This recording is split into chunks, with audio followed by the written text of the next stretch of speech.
What's up, Panther fans? You know, this is Panthers Roar 89. Got to be honest, I wasn't sure if I was going to even bother making videos this year.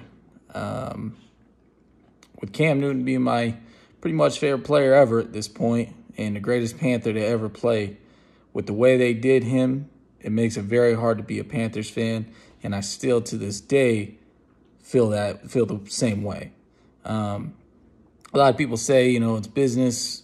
Okay, whatever. You know, I can accept that. Business is business, whatever. But the way they went about it, having him in the facility, I mean, from his understanding, he was going to be back. The coach was, you know, gaslighting it up, saying, yeah, you know, Cam Newton's a great, you know, physical specimen. I can't wait to work with him and all that, you know. And it was just all, it was all lies. It was all a bunch of lies, and it's disgusting. And then to sign Teddy Bridgewater, I don't even know. I think the news came out a few minutes later.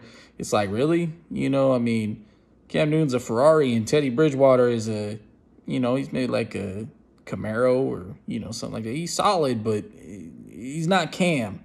And I know a lot of people say, well, the injuries and all that. I understand that.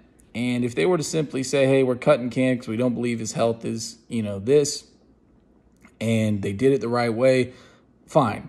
I can accept that, move on, is what it is, right? But I just don't like the way they went about it. And you watch, Cam Newton's going to light it up in New England. I guarantee it. So, looking at this team, though, it's not a great team by any means. It's not a horrible team, though. I mean, I don't expect it to be bottom of the league either. You know, you start off on the offensive side of the ball, a lot of weapons, man. You're talking about DJ Moore, Curtis Samuel, Robbie Anderson. That's some firepower. I would have loved to see what Cam could have done with that. And then you talk about, you know, Christian McCaffrey, re-signed him. So, you know, he's quite the weapon. He's not just a running back. He's really a receiver too. But then you had the big question mark there of Teddy Bridgewater. Just to, you know, pull up some stats here. I mean, he has a really good record for his career, right? He's 22-12. He's a good game manager. I'm not going to say he's not. He went 5-0 with the Saints last year. But, I mean, in those 5 games, he passed for a total of 1,384 yards in 5 games, right? Now, he does a good job at managing the game, okay? But here's the problem. This team is not the Saints, and the defense, they're not going to be able to rely on the defense, right? So, I mean, when you talk about the offensive side of the ball, yeah, we're stacked up. I mean, when it comes to wide receiver or running back, the offensive line should be pretty solid. But he's got to make it happen. You're not going to be able to, you know, just kind of manage the game, defense keep you in it, try to win it at the end. This defense is not going to be that great. I mean, the defensive line is pretty loaded up. Should be able to stop the run this year, I believe. You know, and then you got Shaq Thompson there. And, I mean, you got some other guys we signed. I think Whitehead, right? I mean, there's a few guys there. But the secondary is terrible. I mean, who's the #1 corner right now? Dante Jackson? I'm sorry. I really like Dante in his rookie year. But, I mean, ever since, I mean, even probably halfway through his rookie year, he started to look just kind of lost out there. And I have very, very big doubts for him. I don't think he's great. And, you know, I mean, we still got Corn Elder on the roster. I mean, the secondary is not good. And if you play a team, you know, like Kansas City or, you know, I mean, any offensive high-powered team, they're going to just eat that secondary up. They don't care if, you know, you can stop the run. They ain't running it. They're just going to pick you apart all day on defense. So, yeah, I mean, overall with this team, just to kind of preview schedule here a bit. I mean, we're starting off with the Raiders. I mean, with them, I don't think the Raiders are that great of a team. I mean, that's a game that the Panthers could win. I say we win that game probably 20-17, somewhere right in that range. It's going to be close, right? But then we go to Tampa Bay. The Bucs are all loaded up with Brady, Gronk, and all that. And I expect Brady to come out of the gates quick, especially with being warm. You know, no cold weather or anything like that. He'll probably have a pretty good season. So that's probably going to be a game we lose, right? It puts us 1-1.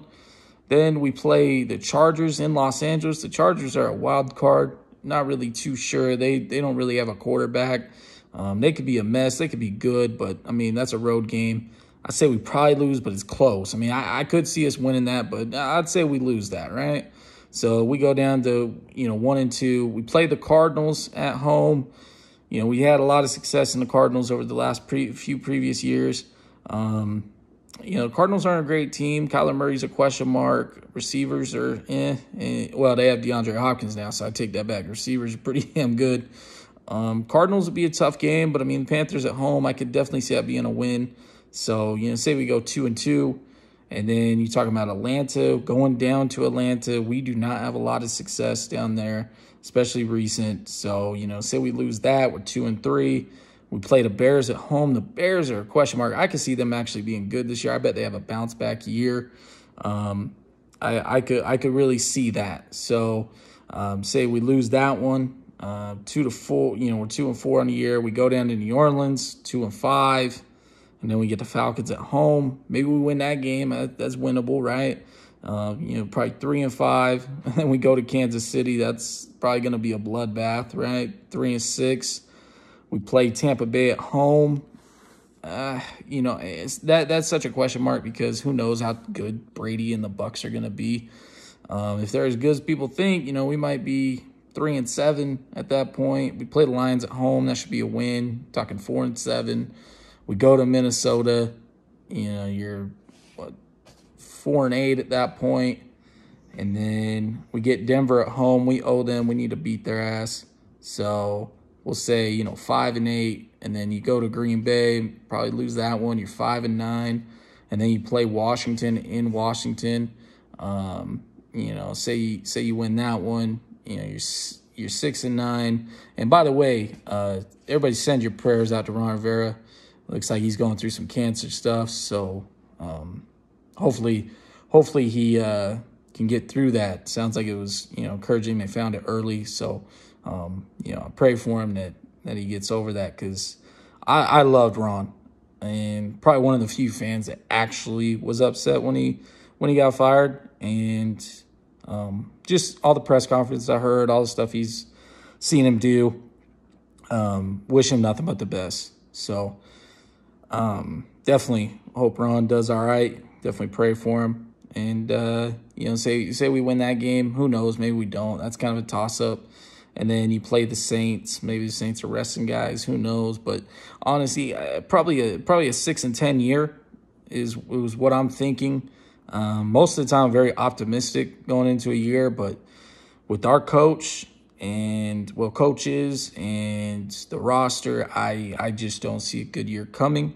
Now, I hope I'm wrong. I hope that, we can do some things and, but I just don't see it. And, a lot of Panther fans probably call me an idiot or whatever and say, hey, we're going to do great. And I get the whole optimistic thing and, it's awesome to be optimistic. And I've probably been too optimistic in the past. But I just don't see it this year. So, we'll see what happens, though. I'll be watching. And, it's a good thing football's back. It's unfortunate. Pretty much no fans are going to be allowed in the stands except for a few teams because of the stupid-ass coronavirus. And I think it's a bunch of garbage, but that's a whole different platform for a whole different rant. Let's just get some wins here, and we'll see what happens. But I think that's about all for this video. So thanks for watching, and go Panthers.